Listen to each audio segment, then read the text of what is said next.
Assalamualaikum warahmatullahi wabarakatuh. Selamat pagi dan salam sejahtera untuk kita semua. Perkenalkan, saya Agustini Liviana Dwi Rahmawati. Saya merupakan dosen tetap di Politeknik Karya Husada pada program studi Diploma 3 Keperawatan.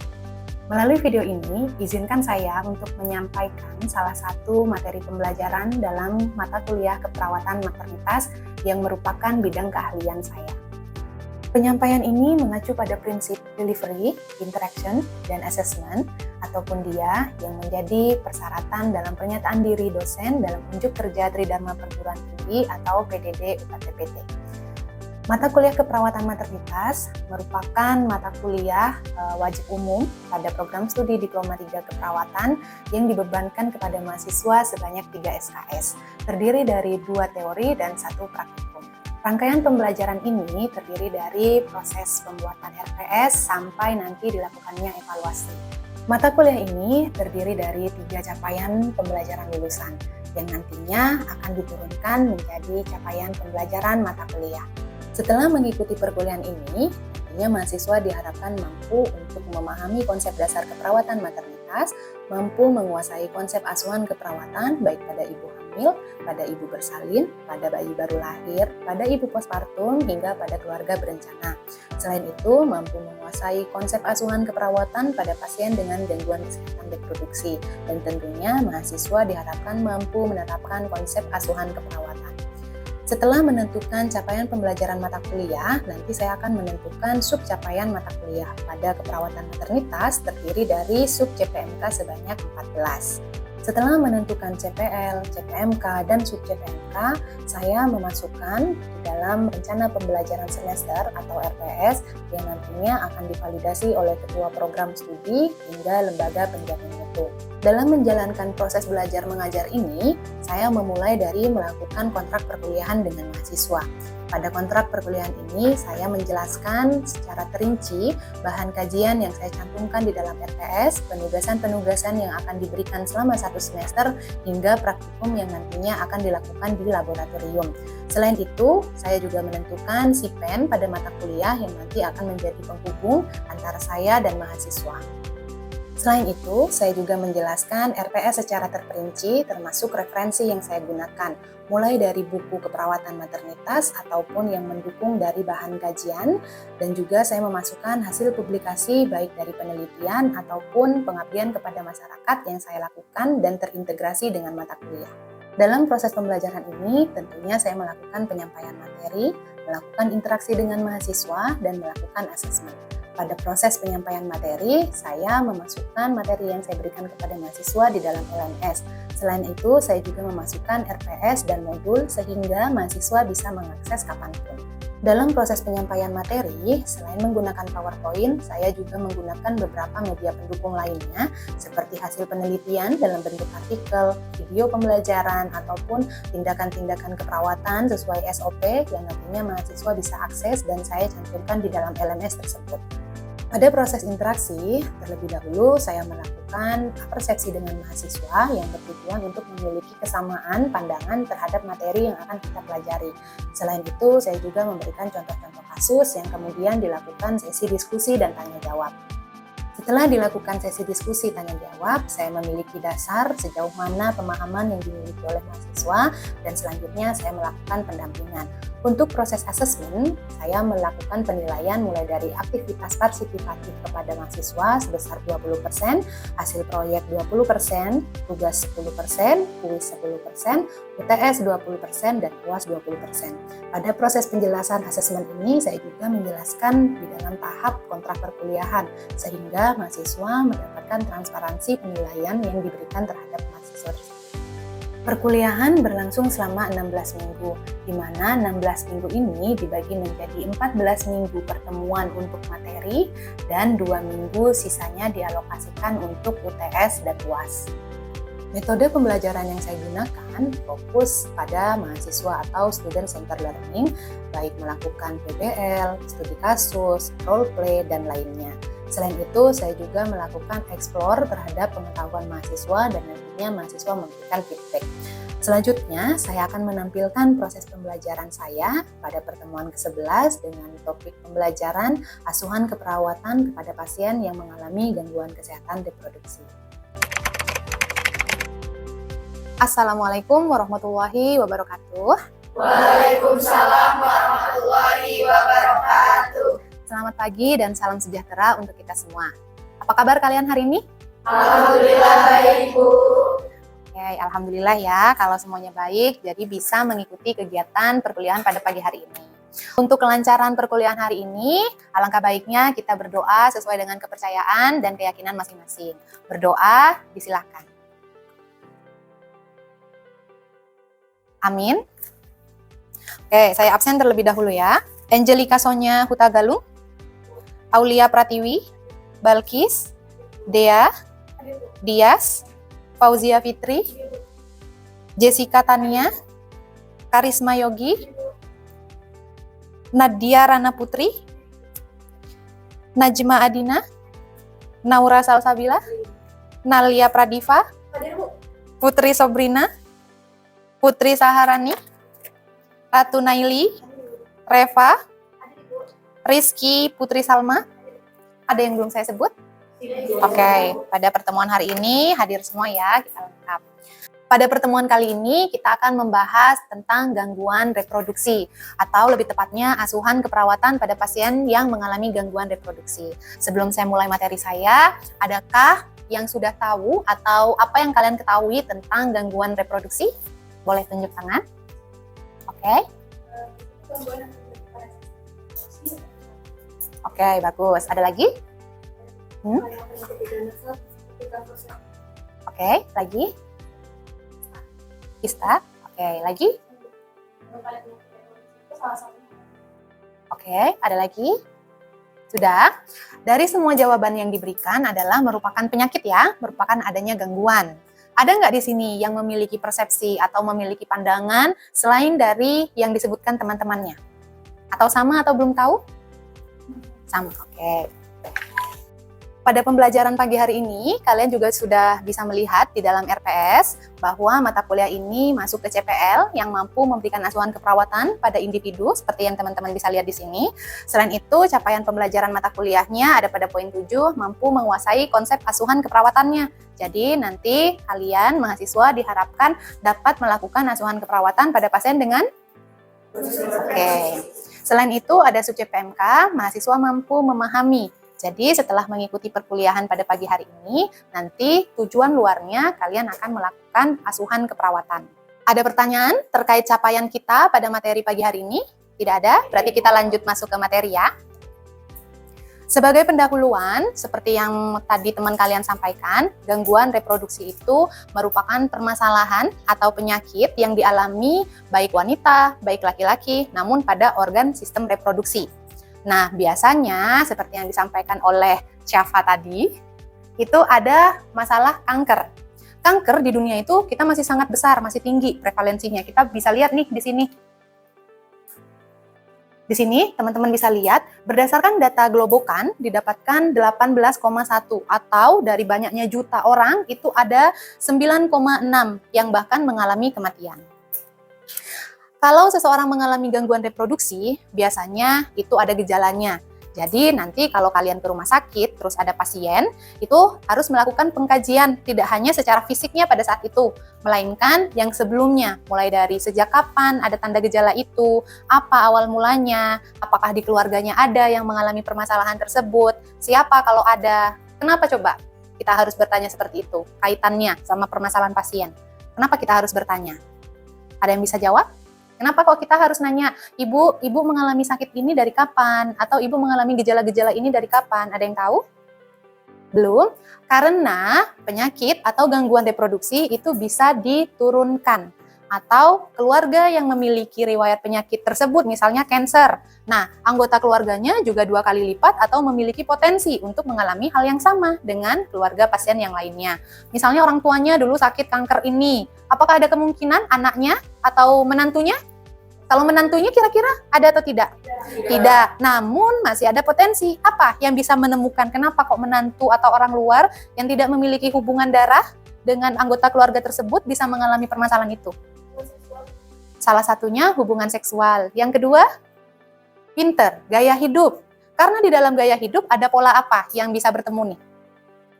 Pola makan. Pernah dengar nggak permasalahan gangguan reproduksi ini diakibatkan karena pola makan? Seperti apa contohnya? Bisa angkat tangan.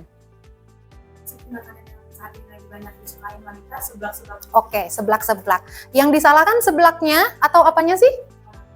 Orangnya. Selain itu, polanya kalau dikonsumsi secara terus-menerus.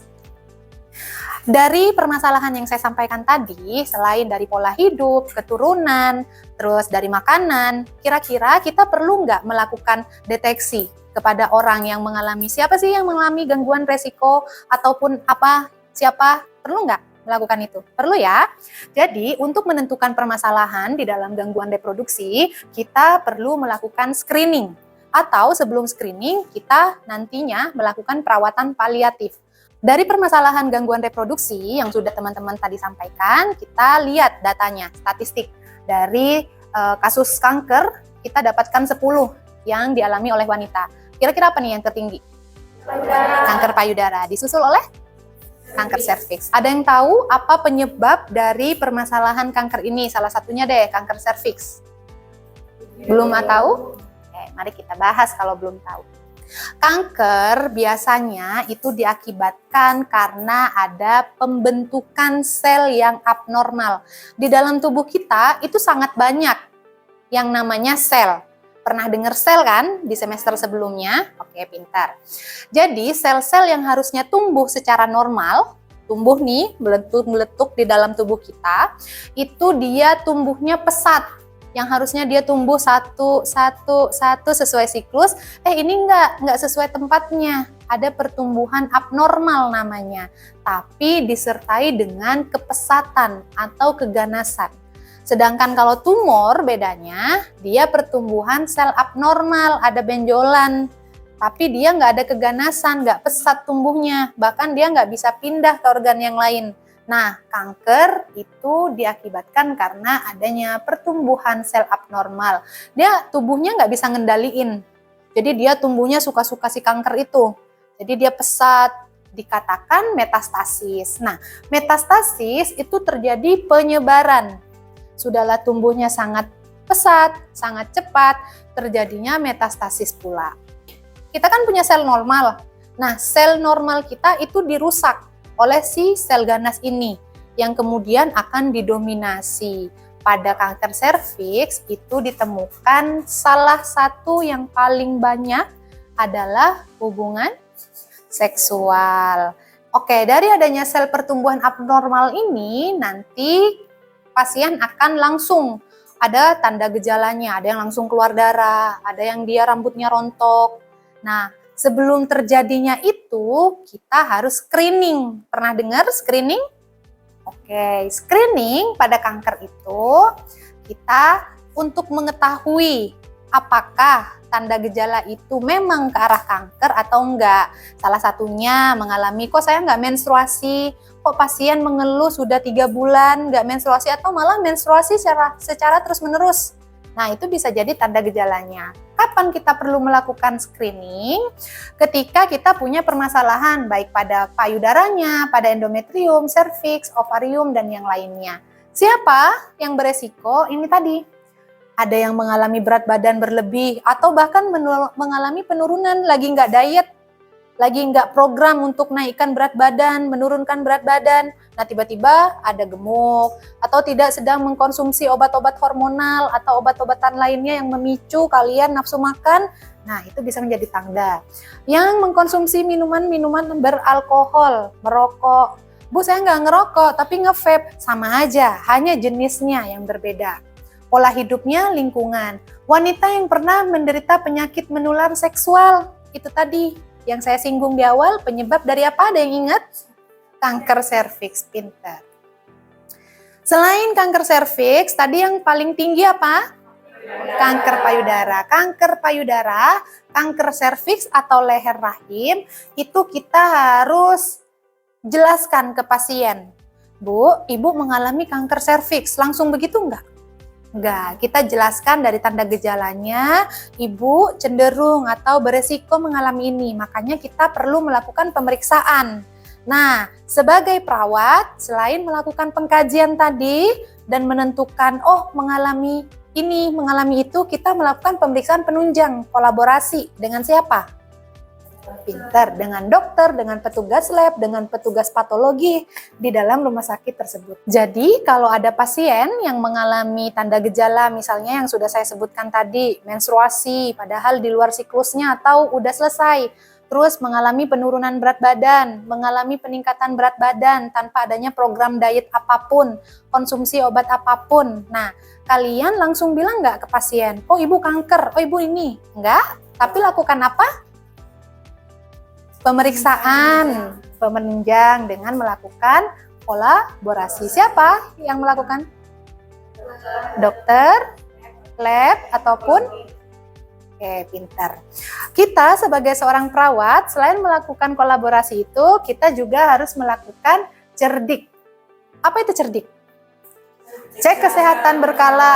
Cek kesehatan berkala apa? Pemeriksaan fisik, labnya, HB-nya, kemudian lakukan pemeriksaan kalau kita aktif secara seksual, lakukan pemeriksaan. Terus enyah asap rokok, karena juga merupakan karsinogen atau aktifnya dari kanker.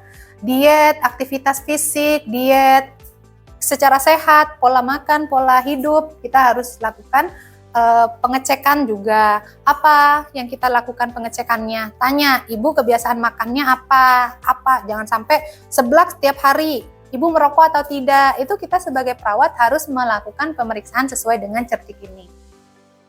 Pemeriksaan sitologi itu tadi yang kalian sebutkan, kita untuk mengetahui jenis kanker apa atau siapa yang mengalami itu. Deteksi dini. Nah, kita lakukan pendeteksian, pengkajian kepada pasien untuk mengetahui, lakukan pemeriksaan sesuai langkah ini. Lihat pada putingnya sedang tidak menyusui, ada keluarnya ASI, padahal nggak lagi menyusui. Kemudian minta ibu mengangkat tangannya ke atas, kita hadap ke cermin, lihat apakah ada benjolan. Benjolannya ngikutin atau tidak, adanya di ketiak, di payudara, atau di bagian sebelah mana pada ibunya. Itu kita minta juga. Selain itu, kita juga lihat apakah ada pernah megang kulit jeruk nggak? Nah, pada payudara itu muncul kayak kulit jeruk kasar, kayak ada scarsnya. Padahal itu bukan. Nah, pada payudara muncul itu kita waspadai tanda gejala. Lakukan pemeriksaan seperti yang digambar ini, dilihat keluar ASI atau tidak, dilihat ada benjolan atau tidak, lakukan pemeriksaan melingkar baik dari ketiak, payudara, terus di bagian kulit-kulit sini itu ada kayak kulit jeruk. Padahal kalau kita kayak pantat bayi kan halus, tidak ada permukaan yang kasar-kasar, kecuali Bu ada jerawat biasanya kayak dijerawat di punggung itu misalnya, atau lagi alergi, ya enggak, tapi ciri khasnya seperti kulit jeruk. Kanker serviks. Pada kanker serviks kita lakukan kuratif, rehabilitatif, hingga paliatif. Kenapa? Karena pada seseorang yang mengalami kanker, itu kita tidak bisa hilangkan 100%. Bisa dihilangkan 100%, tapi beresiko. Ada lagi, kalau apa yang nggak dijaga tadi? Pola hidup, pola makan, tidak dilakukan screening, tidak dilakukan pemeriksaan, itu kita bisa mengalami kembali. Jadi kalau seseorang atau dia survivor kanker, itu kita harus lakukan pemeriksaan. Siapa artis yang baru meninggal gara-gara kanker? Pernah dengar? Pernah tahu Vidi? Nah, itu masuk di dalam ini. Kenapa? Dia udah sembuh, udah dikatakan, tapi masih beresiko. Karena pada kanker itu selnya bisa tidur, bisa aktif lagi. Yang diakibatkan karena pola hidup, imunitas, dan faktor lainnya. Itulah yang nanti harus kalian lakukan pengkajian. Oke, di sini ada kasus, di mana kasus ini nanti kalian baca, lalu kalian membentuk kelompok. Dari suatu pembentukan kelompok ini, nanti kalian lakukan pengkajian, masalah apa yang harus dilakukan, dan apa yang bisa kalian lakukan ke pasien untuk menegakkan asuhan keperawatan. Sudah dipahami tugasnya? Oke, silakan dibagi kelompok kecil. Oke, dari kelompok kasus yang tadi apa yang didapatkan? pasien ini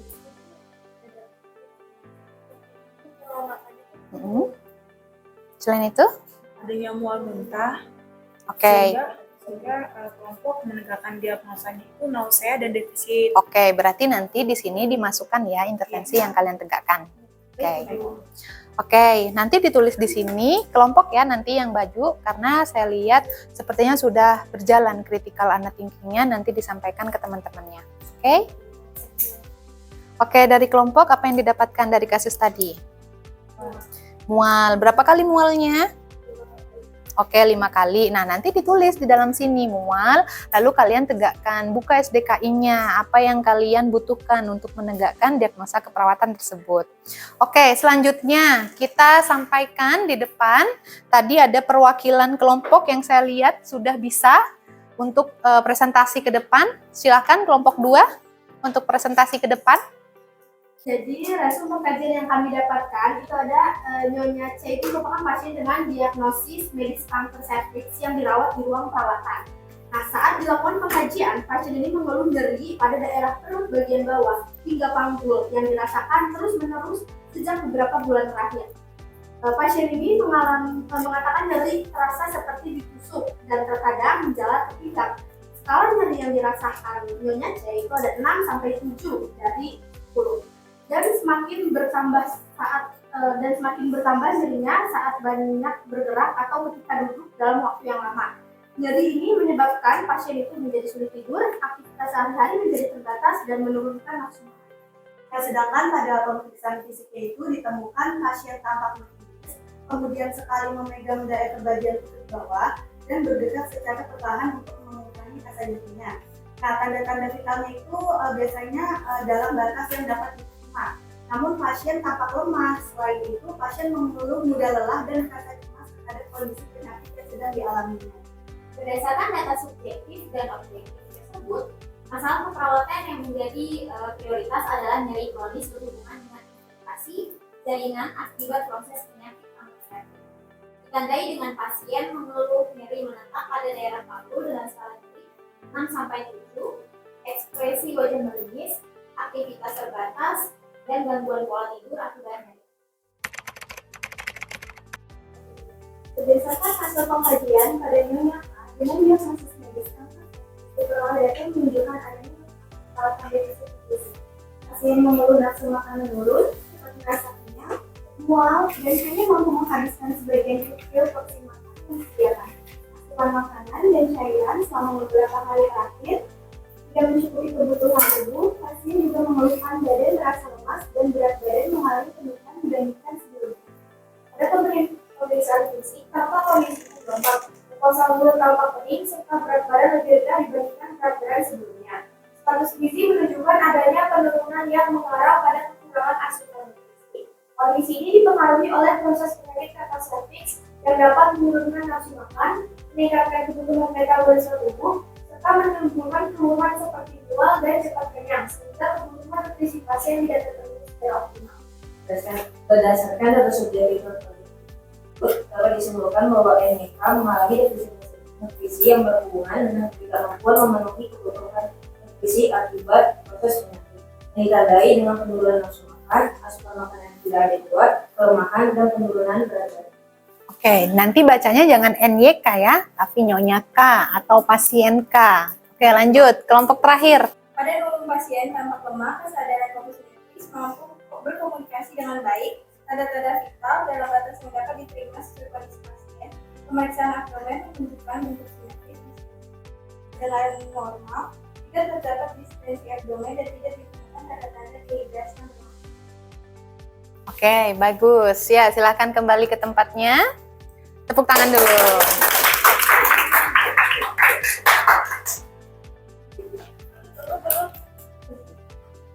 Oke, silakan duduk. Oke, tadi analisis kalian dalam melakukan asuhan keperawatan, mulai dari pengkajian dan penegakan diagnosa keperawatannya sudah tepat. Kira-kira ada yang mau bertanya nggak? Masih bingung nggak terkait penentuan diagnosa, apa saja yang harus dikaji pada pasien gangguan reproduksi? Sudah paham? Ada? Oke. Ibu bertanya, Bu, untuk kajian pada pasien dengan gangguan reproduksi ini, kita fokusnya tuh ke sistem reproduksinya aja atau bagaimana? Oke, pertanyaan yang sangat bagus. Selain itu, ada yang mau bertanya lagi? Kalau seseorang ini mengalami kista atau limbung, itu apakah bisa menjadi jadi nanti jadi kanker payudara? Kalau dari pertanyaan Jessica tadi, itu didapatkan apakah harus dilakukan hanya organ reproduksinya saja atau tidak pengkajiannya? Jawabannya tidak, karena kita melakukan pengkajian harus secara holistik. Secara fisiknya fokus terhadap keluhannya terlebih dahulu, lalu meluas ke psikologisnya, ke dampak secara mental pasiennya itu bagaimana, kemudian biologisnya dan fisiknya. Terus tadi dari pertanyaan Reva, apakah seseorang yang mengalami menium ataupun kista bisa mengalami kanker? Jawabannya adalah dari hasil pemeriksaan patologi. Kalau patologinya itu ada keganasan, nah kita lihat seberapa ganas, seberapa jauh untuk menentukan stadiumnya. Kalau ada keganasan, stadiumnya sudah stadium 1, 2, 3 dan seterusnya, berarti itu bisa mengalami kanker. Jawabannya bisa, kalau ditemukan adanya keganasan. Oke, di sini ada kuis terakhir untuk mengevaluasi sejauh mana kalian bisa memahami atau apa yang kalian dapat. Dari hasil kasus yang saya masukkan di sini, kalian buat pengkajian, tulis tangan sekarang, apa yang kalian temukan dan apa yang harus dilakukan pengkajiannya sampai munculnya masalah keperawatan. Oke, silahkan. Oke, sudah selesai semuanya? Oke, silahkan kumpulkan di sini. Oke.